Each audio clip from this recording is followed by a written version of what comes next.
Welcome back to Podcasters Row, King of Podcasts here with you. Welcome you again to another great program, and I'll tell you, I've been lucked out. You know, I always wonder what kind of guests we're going to bring on the program. We get a lot of newbies that are being very fresh in the podcasting, but never do I get a Generation 1, an OG in the space. Like in the SEO space where I've gotten to go back, which is where my originations of podcasting go back to 2005. Well, my guest also came just shortly before I came onto the scene and learned about podcasting myself. And there's a lot to be said, so I'm not going to waste a lot of time. There's just so much that we can go into that this gentleman has done. We're not going to go into any long contrived introduction. He's co-founder, CEO of Backbeat Media, podcaster at Geek, and the Small Business Show. And there's so much more to it, but again, let me just go ahead and welcome Dave Hamilton onto the Podcasters Row. Thanks for being on with us. Oh, thanks for having me, Brasco. This is great. I'm stoked to be here. I love talking about podcasting and the current days, the original days, the previous, prior to the original days. I'm happy to be here. Yeah. So first off, Dave, when I'm thinking back to the beginning of when I started into podcasting, it wasn't the most popular thing in 2005. I remember still specifically calling into the Don and Mike show in Washington, D.C., syndicated at the time. And they were asking, was I in radio? And I said, well, I'm in podcasting. And then they told me, and this was like 2008, you're basically working in a McDonald's, dude. And that's how they kind of treated me. Like, it was just panned and it was like looked down upon. But the one thing is that for some of us that got early into podcasting, it was because I was working in radio and I needed to find someplace else because I was working at corporate iHeartMedia, which was Clear Channel at the time. And I was like, well, it's not going to stay where I want to be able to go ahead and, have taken advantage of what I wanted to do with myself. So I found myself in what happened to be a podcasting outlet. And now for you, tell me if this is very similar. I mean, I would imagine you might have been a big radio aficionado that kind of influenced you. You always wanted to have a place to go ahead and do a show like this. And if radio wasn't going to give you a platform or wasn't going to be an easy way to do it, then this possibility made it possible. Being able to go and record and put it up on the internet and have people listen to it as opposed to being on AM or FM antenna. Actually, not at all. Wow. My story starts in 1990, the very end of 1998, the beginning of 99, when I co-founded and then started a website called Mac Observer. Correct. Right. Mac Observer was a website. It still is. Sorry. We started it in 98. We sold it in 2021, but it's still going strong. Right. It's a website for news, reviews, tips, tricks, those kinds of things for Apple users. Right. When we started it, the Mac was the Apple's only product. So Mac Observer made sense. In retrospect, maybe Apple Observer would have been a better name. But then what happens is that you come in here coinciding with the fact that it was when Apple decided to go ahead and start working on creating an app store, getting the iPhone, and soon enough, we're like the early days of hints that a smartphone was being in the process of being built. Not even. I mean, the iPhone didn't come out till 2007, 2008, right? So we started, we started Mac Observer when it was just for the Mac. But we covered everything that Apple did, and that remained true and remains true with that website. And then in 2005, so because of the Mac Observer, I was, we started that before the term blog was even like a thing. Right. And so we actually resisted calling the Mac Observer a blog for a long time because they're like, no, we're not a blog. We're a web magazine. Well, potato, right?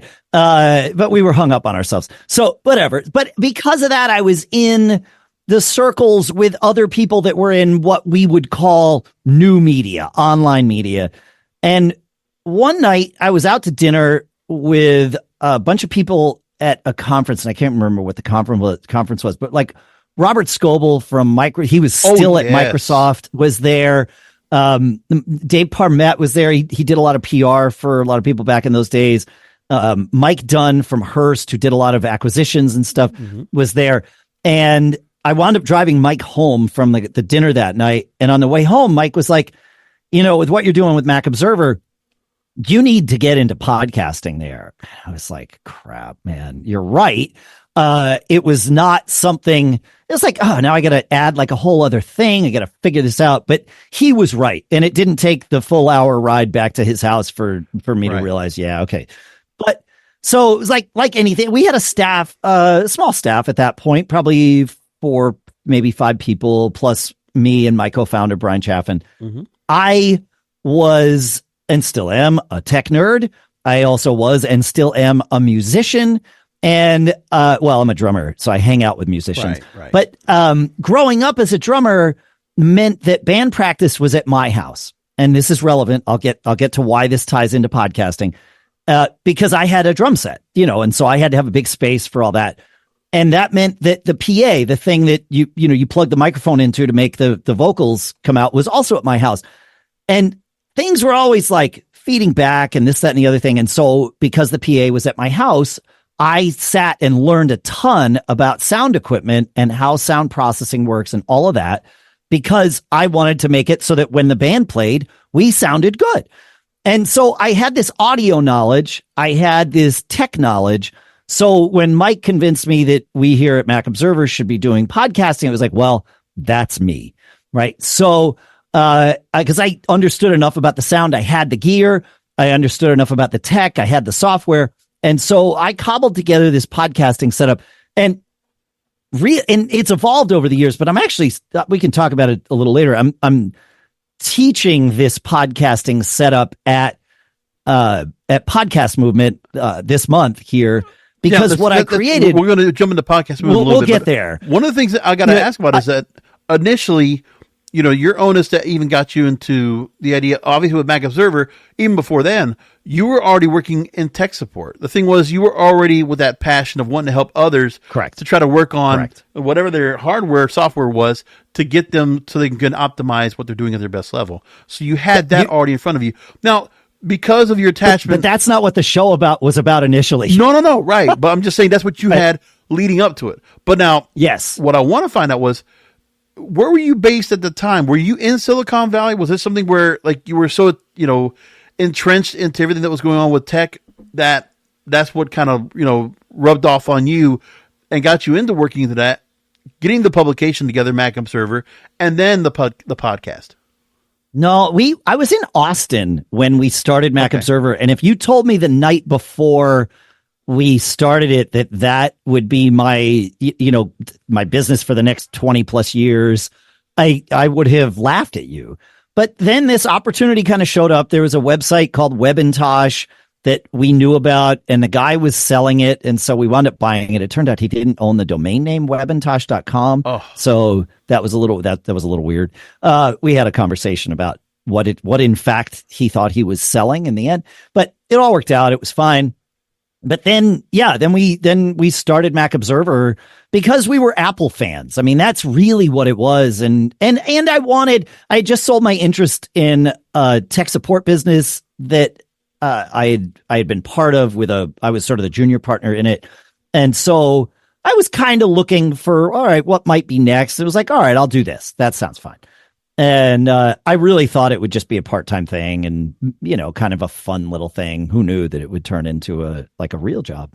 But yeah, we were in Austin, which at the time and still is kind of a techie place. Well, no, now it's become the new Silicon Valley. As a matter of fact, South by Southwest. And so many of the companies have made their way over. Yeah. It was called that, like when I was there in the mid 90s and late 90s, it was called the Silicon Hills. Like it was definitely starting. They called the plane. There was a JetBlue flight once a day at the time. Now there's more that went back and forth from Austin to San Francisco. And they called it the Nerd Bird because it was, and companies, Apple, Dell was of course already in Austin. Apple, AMD, had expanded in Austin at that point in time. So Austin was this tech center, and that's part of what brought me there. I grew up in Connecticut. But, isn't that where the Halt and Catch Fire series was based on? Was Austin, Texas initially? Yes. Yeah, there you go. That's right. Yeah. It was all that kind of thing where it's like, it's always been an attachment there. So Austin's always been some kind of there's an appeal to that. And I know quite a few people that actually live over there. There was David Vogelpohl who worked with WP Engine. I forget who he works at now. And, there's a few other people that, my bosses originally came from Texas, originally from Houston. Nice. So there's all that kind of an attachment. And now one thing was that because you were in Austin and with all these companies around you, you wanted to be in the part where you were staying business to consumer with your content. Was there ever any thought or any kind of inroads to go business to business? Because obviously you had such an understanding of it. And, you know, if you were to get yourself within one of those companies, you could have. That was back in the day when there were Apple clone companies, like people could make clones of the Mac. Mactel was one of those. They were located in Austin. Yeah. We sold ads to them. But we sold ads to people all over the country, all over the world. But that selling of the ads it led to an interesting thing. When we started, I mentioned I had a partner. Brian's job was to do all of the content on the site. My job was basically everything else, which really was get the servers up and running, make sure the technology worked, and then bring in the money. And that meant that in 1999, I actually wrote from scratch a content management system for us, like because there was no WordPress, like I had to just write that. Oh yeah. But we also had to sort of build the engine that would sell the ads for the site and pull all that stuff together, the business engine as well as the technological engine. And about 6 or 8 months in, we had 4 of our competitors come to us and say, hey, wait a minute, you guys have your stuff together. Will you do for us what you've done for you? We just want to publish our sites. We don't want to worry about hosting on a server. We don't want to worry about selling ads. And so that's where Backbeat Media started. Was we thought, well, if our competition wants us to do this for them, we should do it. Like we have all the relationships, we already have the business processes in place. We already have a server that we know how to co-locate on. Like we had the nerd skills, we had the business skills ish.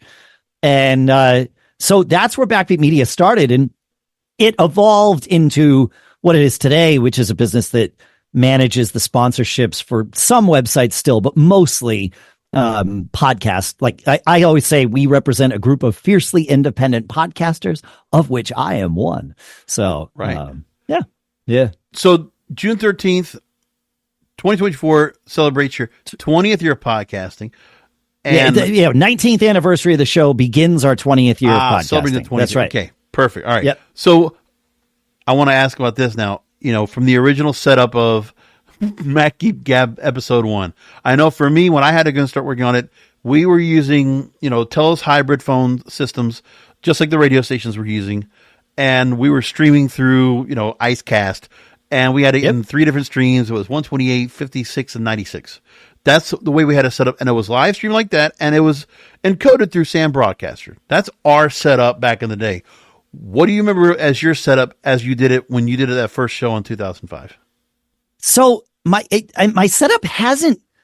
Some of the tech, some of the hardware, some of the software has changed. Well, there was no video yet. No, correct. There was no video. And our audience is still primarily audio. But when we started, I knew I had a lot going on. I couldn't humor myself. I couldn't give myself permission to do much, if any, post-production or editing of the audio, because I know I'm a perfectionist and I knew that I would fail at releasing episodes consistently. Right. If I recorded an episode and there was like, all right, now I got to edit it, it would be weeks before I got it to a point where it was like, this is perfect. Now it can be released. But somehow, and probably just from publishing Mac Observer, I knew that the way to succeed with any kind of content was to deliver it consistently and on a schedule that my audience, that didn't yet exist, would expect. Because I know the hardest thing to do is to get a new audience member. The easiest thing to do is to lose one by not giving them more content, right? So I knew I needed a workflow that my goal, as I started it out, was a workflow that allowed me to publish within 15 minutes of finishing recording. And that's basically been true today. So it meant a lot of pre-production and mixing it live. So very much that radio ethos of record. I mean, we're recording live to tape, but the show is the show as it happened live, right? And if I'm going to play our theme music, I'm playing that to the tape. I'm recording directly to, stereo, and that's it. Certainly, if I have to go back through and edit, I can, and there have been a handful of times when I have had to, but by and large, the show is the show, and we release what we recorded. And that has worked out really well for me. And it's interesting, I say that my prime directive was released within 15 minutes of recording. My secondary directive was make it sound good. And it was a very distant second. I knew that good sound was important, but good sound's irrelevant if you're not releasing content. You'll notice neither one of those two is good quality content. And that's because I knew that we were going to suck at the beginning, and we did. But I also knew that by doing it regularly, we would get better. Oh, yeah. And I like to think we did. And so that was that's how the show started. And but that's there was the no workflow radio that background I'm teaching at Podcast There was no inspiration, Movement. nothing like that where you felt like, was there anybody that you kind of fall off of that you felt like almost like a mentor that said, I like the way this person approaches speaking? Like if it was a public speaker or if it was a radio host, was there anything at all that made you feel like this is the kind of show we need to be able to do? This is how I need to present it. So at the same period, we launched in June of 2005, in May-ish of 2005, we relocated from Connecticut to where we are here in New Hampshire, which is about a 3-hour drive. Wow. So I was driving back and forth once a week. We bought the house about a month and a half before we moved in, and we did a ton of construction here. We had a lot of construction done. So I was coming up once a week to check on things. And that meant 3 hours in the car each way once a week. So I started listening to podcasts because they were this new thing. And it was like, all right, great. And I did. I really, to your question about an inspiration or a mentor, Adam Curry was doing the Daily Source Code. He's one of the people who created podcasting. And I know that point can be argued too, but let's say he was certainly a lot of credit. Yes. Yeah, right. He's one of the first podcasters, if not the first, and certainly the person who helped put podcasting on the map. Yeah. And I liked his style. He was also recording live to tape and not doing any editing. And that inspired me to like, okay, this is doable. I understand. Like I listened to his show, but I knew how he did it. Like I didn't need to like drill into like asking him what's this magic that you've done. It was like, no, I totally get it. I know what software I was use. I don't know what software he's using, but I know what software I would use, and I would route things internally on my computer and do this and that and the other thing. And yeah, I can do this. The trick was he was not doing it with a co-host back then. So I had to figure out how to get a co-host that was not local, a remote co-host to work in the system. And we tested out all of the VoIP engines back then, and we found that Skype had the cleanest audio, the best quality audio. And so, and then we actually worked with the Skype engineers to take out some of their audio filtering. Nice. Yeah. Yeah. So we didn't go to Skype until about late mid 06, 07 was when we finally made a transfer. You are welcome. Because it was hard. You are welcome. The wiring had to be done differently for that to get done, because we wanted to get there, and we saw that was the benefit was like, we want to be able to get callers in there, get the callers to listen to each other through the phone. So we had to work around and kind of rig things up. But, eventually we got to the point. Now, let's go forward, because Apple changed the game with the iOS going to smartphones, the App Store being created. And that's, again, 07 to 08. And then, now we're at iOS 18. We are, entrenched where, it's obviously the people that would be listening to your program, and essentially we're looking for support for their desktop. I imagine that is completely flip-flopped over to the phones. Yes and no. I would say that our audience, so episode 1 of the show, we were talking about whatever the latest Mac OS was at that point in time, right? Episode 2, I forget what we talked about, but we had a topic. Episode 3, I didn't have a topic. I was like, crap, I got to come up with something. So I said, you know what? Let's create the mailbag. I'm going to create like 4 or 5 questions that are going to tee up great geeky conversations to teach people things. But I made up the questions. Like these were not listener questions. We lied to our audience, but we only did it once. We lied to our audience. We said, oh, great. A bunch of you sent in questions. We picked the top 5 and we're going to answer them on the show.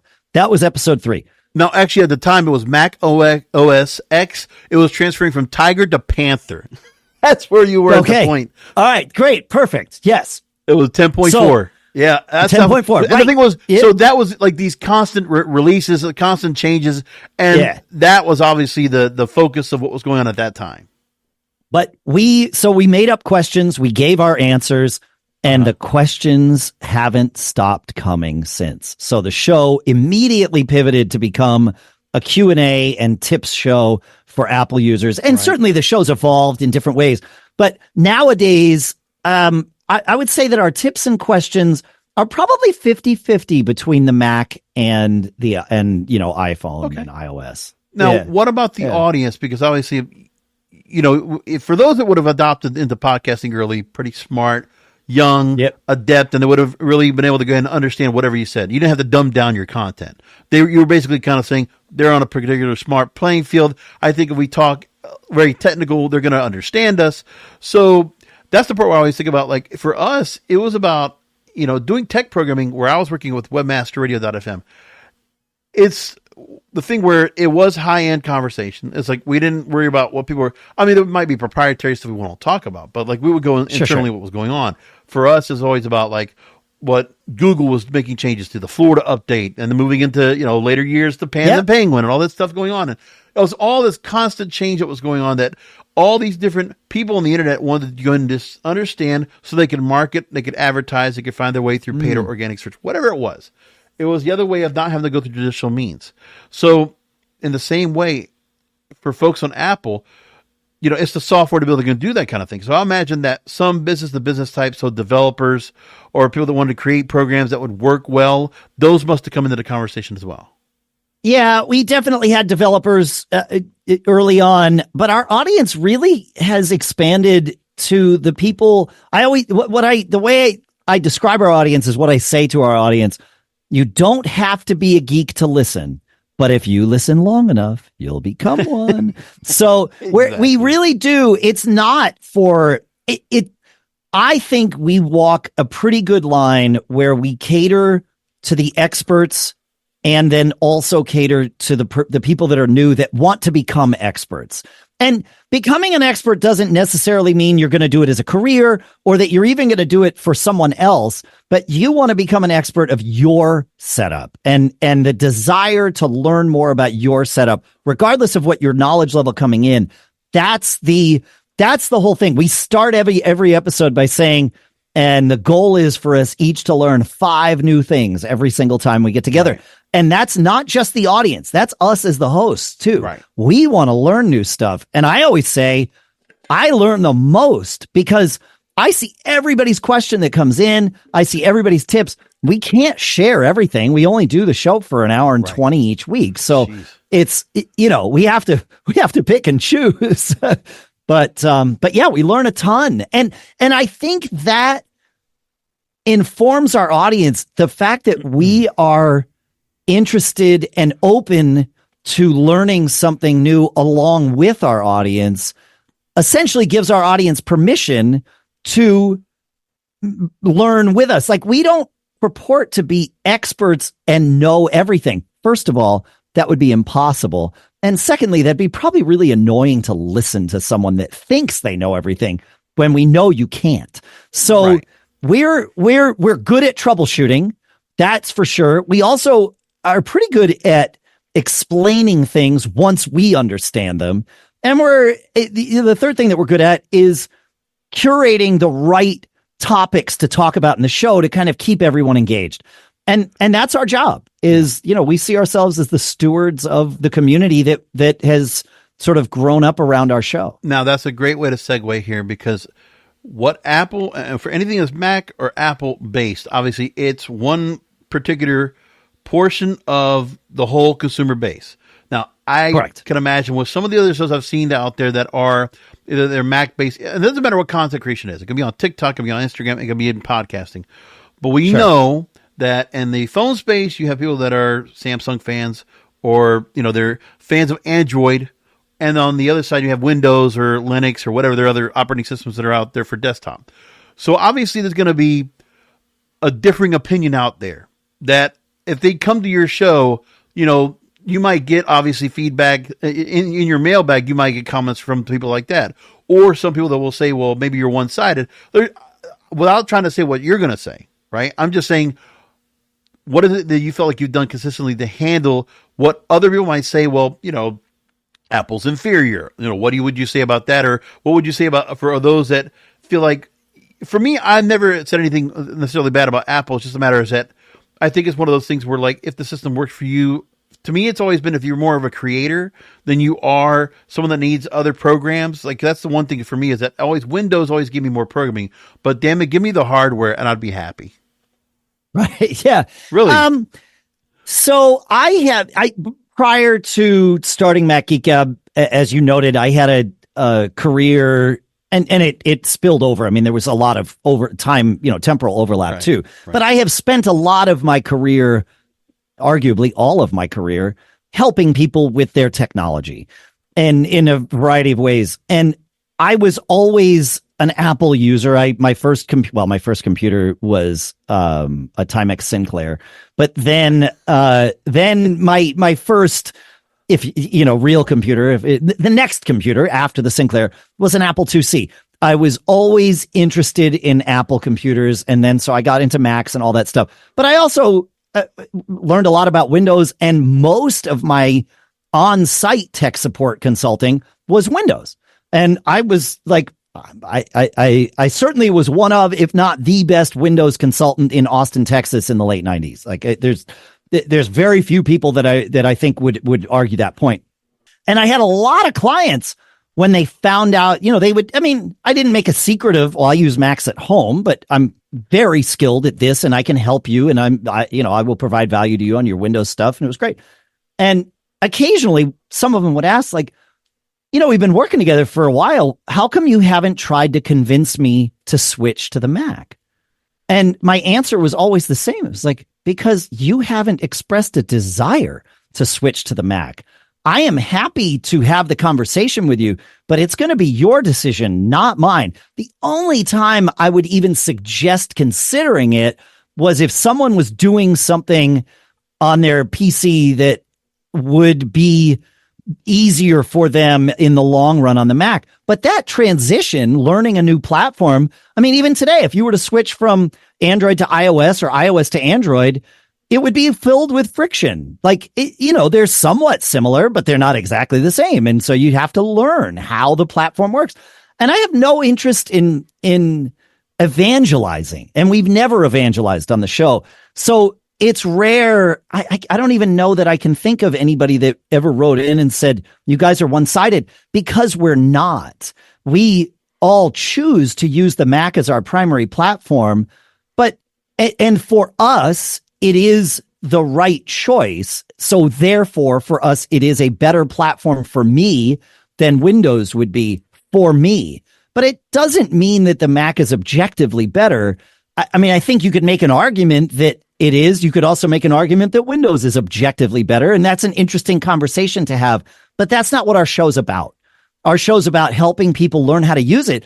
And in fact, there was, after the iPhone came out, there was the whole switcher thing, right? Where people switched from, because it started with the iPod, really, when people switched from Windows to the Mac, because they realized, wait a minute, I can get into this whole ecosystem, and that's great. And we had a ton of people that started listening to the show before they became Mac users because they wanted to learn about this platform before they switched to it and get some working knowledge and understand how the tech works. So we had a lot of questions from switchers over the years, not so much now. And that helped a lot because the iPod was just a more superior product than Zune.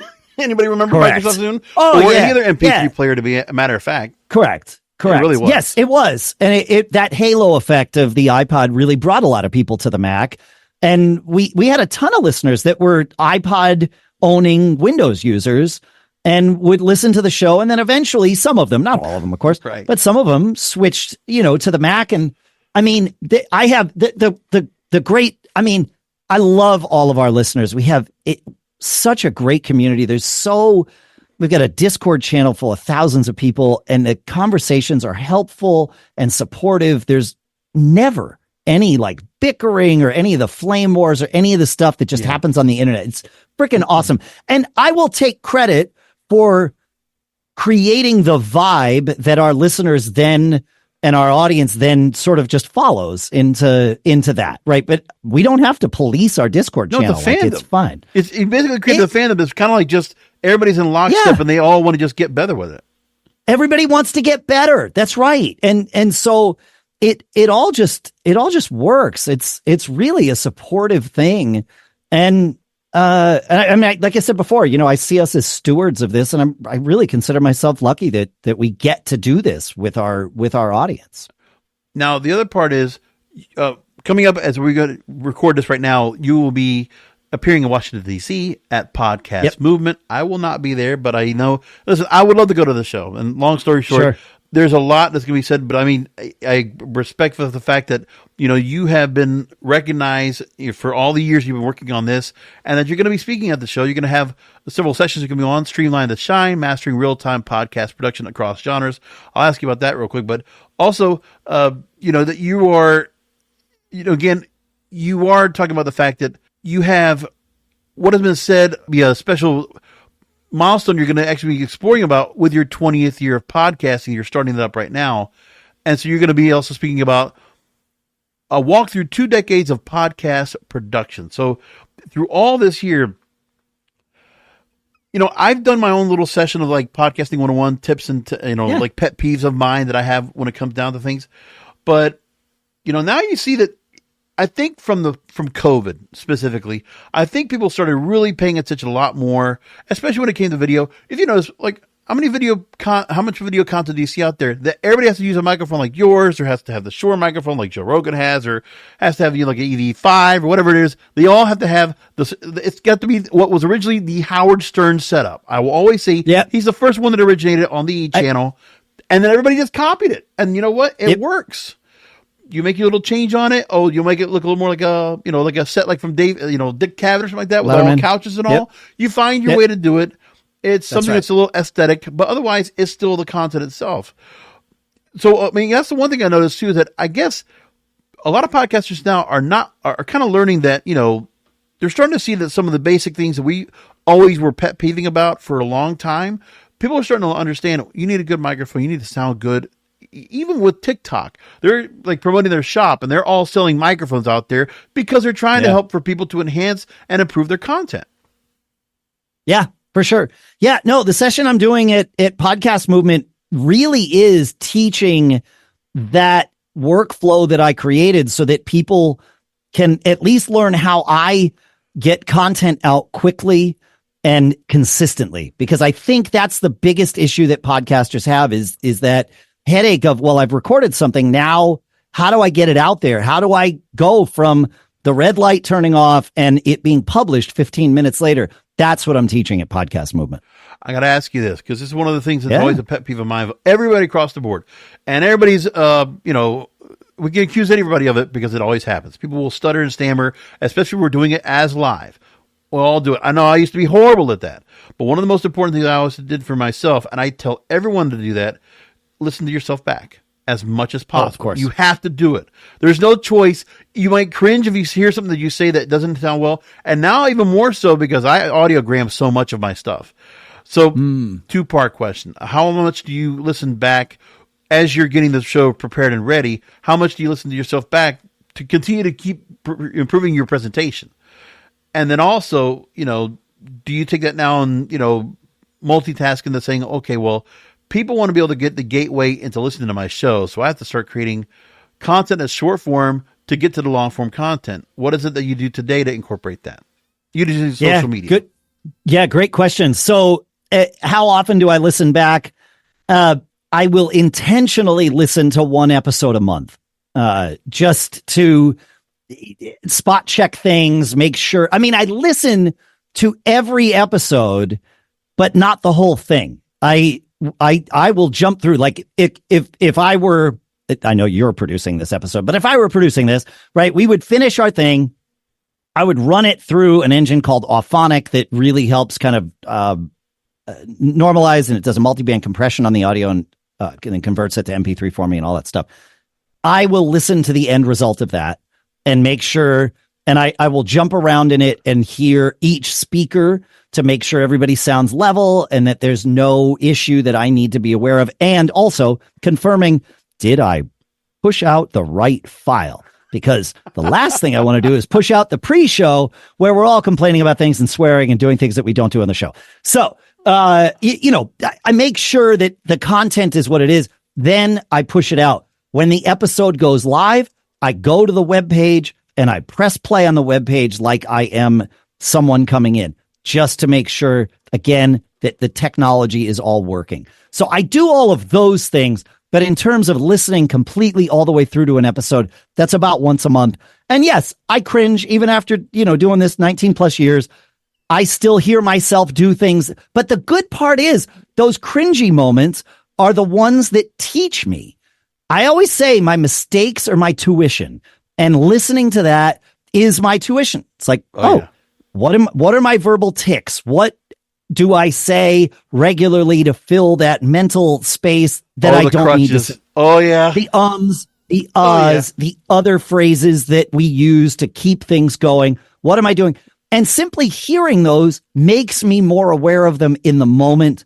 I also, about 2 years ago, maybe 3 years ago, I started pre-recording all our sponsor reads. I used to do them live into the show. Right. I decided to start pre-recording them for a variety of reasons. One of them is to make sure that I keep the ads tight. We found that our ads were more effective. We sell 60-second spots. We found that they were more effective if they were 2 minutes or less. If I'm doing it live, you and I are having a conversation, and it's like, hey, I want to talk about our sponsor. Now I'm pulling out the sheet that with the talking points. I'm navigating my way into it. It might take me 20 seconds to figure out, like, talking while I'm reading. What am I talking about? Okay, this. It's much more efficient if I pre-record those and I can get them tighter. Right. But it also means that I do edit that audio. And listening to myself do these sponsor reads is also really informative because I can edit out the ums and the ahs and the other verbal tics and the things where I stumble. But that process, again, is informative. I learn from that. And then I become aware of it. Like while we're talking now, I'm sure I've said ums and ahs. We're normal humans. We're having a conversation, but that's okay. People want to hear a normal conversation. But I've also learned that I can be comfortable with dead air every now and then. Right. Pregnant half pause. A second yes, that's one of those things that's always of very dead popular. air is fine. Absolutely. Yes. Now, the other thing I got to make mention of is that, and I appreciate you doing the once per month where you listen through a full show, because for me, it's the gauge of saying, am I going to enjoy listening to myself talk again about the same thing I just recorded? And it's very important to me. And I think if I'm enjoying myself, I'm like, okay, I'm not turning this off yet. I'm still digging what I'm talking about. Tells me I know what I'm doing as well. Plus, the other thing too is that when it comes to, what you got to talk about in terms of the sound quality, I guess one of the things I always like to talk about as well is that, you talk about you use Alphonic to help in terms of compression and doing things to help with the audio. For me, I also like to use on top of the compression I have is, everything's got to be recorded right the first time for the most part. or if I need to, I use what's now the Adobe Podcast Enhancer. When I learned about that last year, damn it, it sounds like NPR. And the truth is, that's what I like to go ahead and almost comment all the time. Best podcast quality. And honestly, if people want to go ahead and do a podcast that obviously is very appealing, it sounds like NPR. Because I imagine maybe some of those podcasts also drop into your own portfolio, because I know I've done that myself, because it sounds good. All of it does, they just do a great job of it, and it sounds good. And their presentation, it's just the way they're doing it where it works. And I feel like that's some of the best podcasters, they learn the sound quality's got to be like that. It's like they are the arbiters of how they do it. Yeah, Alphonic does a similar thing. Yeah. I mean, again, it is dependent on what you put into it. Those engines can do a lot, but they can't do it all. Right. So you have to, I talk about it as the AM radio moment. When I do the show, as I mentioned, I am mixing it live. So I know in my ears what I want the show to sound like. And so it's my preference that sort of sets the tone, the actual tone of the show, right? The EQ of the show, those kinds of things. For a long time, I used Westone UM2 in-ear monitors, two drivers per ear. And then I moved from those to, I had Jerry Harvey on one of my podcasts. He was the guy who created Ultimate Ears, the company that makes in-ear monitors. And he's like, and he had sent me some. I met him when he first started Ultimate Ears. He had sent me some UEs that were basically the same as the Westone UM2s, the dual drivers. Mm-hmm. And then he's like, oh, I hate Westone. He's like, they screwed my business. I'm like, yeah, I remember the story. So he told the story. He's like, I'm going to send you some IEMs. And so he sent me this set of these JH Audio Laylas that had 12 drivers per ear, and they were built to be a reference speaker. A reference meaning flat EQ so that you can mix with them. I thought, well, that would be perfect for doing the podcast. So I moved to those. And I used them for 6-8 months. And then we traveled. We went to CES, the show in Vegas. Mm-hmm. And when we travel and record, we don't bring the full setup with us. So I didn't have all the processing on the mics. I just used two Audio-Technica 2005 USBs. Great microphones. Oh, yeah. Yep. We recorded the show. We released it. And one of our listeners wrote in and said, whatever you did on the road, your show sounds amazing. When you're on the road, it sounds like FM radio compared to, the setup that you usually have, which is like AM radio. And I knew exactly what he meant. Oh. AM radio is tinny. Yeah. FM radio has a wider frequency spectrum, so you can hear like low end in it. And so I knew what he was saying without him saying it. And I thought, wait a minute, I got to go back and listen. So I A-B. Uh-oh. Are we still here? Yeah, we're here. My audio cut out. Okay, great. I A-B'd, 2 episodes. It was like, oh my gosh, he's right. And what had happened was these Laylas, that the 12 drivers that I was using, was giving me way too much low end in my ears that I had tuned it all out without realizing it. So that's when I was like, oh, I got to listen, and I got to listen in the car, and I can't just listen to my shows. I need to listen to my show compared to like an NPR show or something else. So that I'm hearing it as our listeners would hear it. Because I know they're not just listening to us, they're listening to other podcasts. Oh, yeah. So, and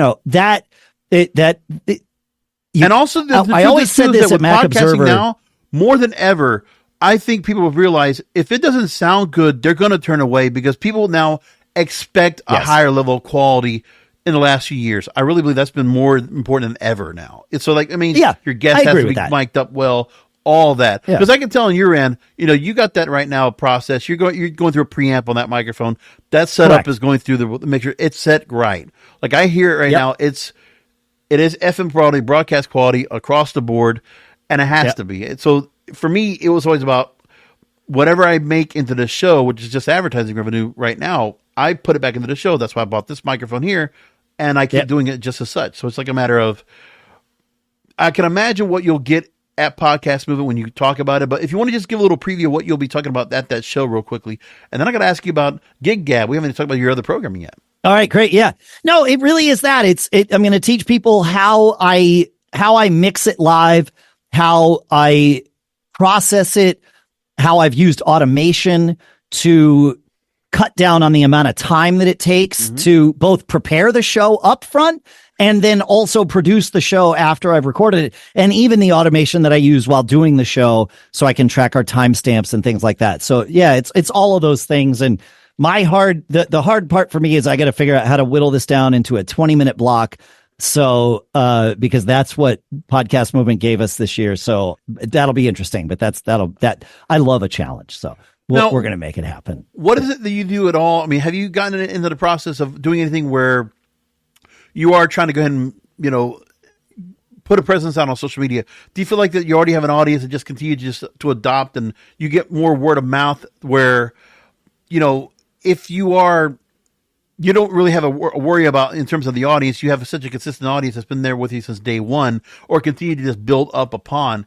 Do you ever feel like that you don't necessarily have to go into the route of, going through social media, putting out that gateway, putting out clips? Because I know for me, I'm still trying to grow an audience. It's never been that big, and I don't put that much money into it. So it's always about we're still absolutely growing. We know that there's always going to be attrition, right? And so we need to have growth at the very least to offset the attrition, but hopefully growth to actually grow the audience. And I realized years ago that I and also most of the podcasters in the Backbeat Media family, we're all really good at attracting our initial audience, and we're all terrible at continuing to promote our shows. We're great at continuing to do the shows, but the promotion is something we all sucked at. So I hired somebody here at Backbeat. We hired Sadie Sear, and she's been with us 3.5 years now. And she does all of that stuff where she basically creates the clips and does all those things. Now, she will put me to work because I tell her, look, if there's clips that you can create from the existing content in the show, great, awesome, do that. But if you need something specific from me, tell me what to make for you, and I will make it so that you can go out and, and promote the thing. So yeah, though the social presence, I think it's super mandatory, and you got to figure out where the presence is right for you. Right. Like for example, Gig Gab, you wanted to talk about that show. It's a show we do for musicians. Yep. That show is in its 10th year now. And this isn't going to come as any great surprise, but we kind of sat down, we've been doing a smattering of social media with that show. And we realized, wait a minute, that audience is more on Instagram than anywhere else. The audience of musicians, the show is targeted at working musicians. So people who play in bands, Instagram is where most of them are spending their time promoting their stuff. And so that's where we need to focus our efforts. Of course, if we had unlimited time and money, we would promote the show 100% of the time everywhere. But it turns out we don't. So we need to pick. And with Gig Gab, Instagram is the platform, right? With Mac Geek Gab, X is pretty good. Some of the Facebook stuff. I think there's room for us on TikTok, and I want to crack that egg a little bit, but yeah. So you got to figure out what to do with your show and where it, like for Business Brain, which is you called it the Small Business Show, and it did used to be called that. We changed the name last year to Business Brain, and that show's also in its 10th year. X is absolutely the best platform for Business Brain. That's where all of the small business audience really has collected itself. So it's like, great, that's where we'll put our efforts. We will speak. I always say, go to where your audience is. Don't expect them to come to you. Right. You got to go find them. So I've been working on that.